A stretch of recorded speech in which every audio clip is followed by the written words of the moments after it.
क्रांती news, आवाज सर्वसामान्यांचा।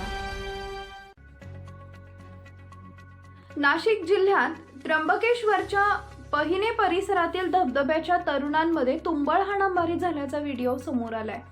तरुण धबधब्यावर पावसाळी पर्यटनाचा आनंद लुटण्यासाठी गेले होते।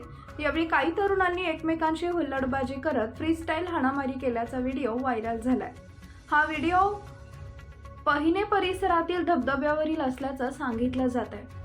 आषाढी एकादशी आणि मोहरमच्या सुट्टीच्या दिवशी पहिने धबधब्यावर पर्यटकांची गर्दी झाली होती।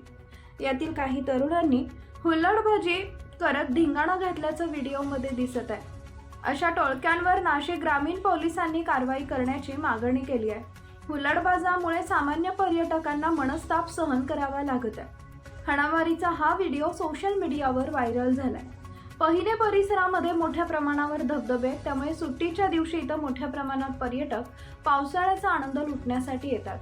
नाशिक ग्रामीण पोलिसांनी पर्यटन स्थळावर हुल्लडबाजी करणं आणि गर्दी केल्यास गुन्हा दाखल करण्याचे आदेश काढले आहेत। पोलिसांच्या या आदेशांना हुल्लडबाजी करणाऱ्या तरुणांनी केराची टोपली दाखवल्याचं समोर आलंय। तरुण बिनधास्तपणे एकमेकांसोबत धिंगाणा घालत आहेत, म्हणून या व्हायरल व्हिडिओनंतर नाशिक ग्रामीण पोलीस काय भूमिका घेतात याकडे लक्ष लागलंय। महाराष्ट्र क्रांती न्यूज साठी मुख्य संपादक प्रकाश बागुल, नाशिक। अशाच नवनवीन बातम्या पाहण्यासाठी आमच्या महाराष्ट्र क्रांती न्यूज या YouTube चॅनलला लाईक करा, सबस्क्राईब करा आणि बेल आयकॉनला प्रेस करा।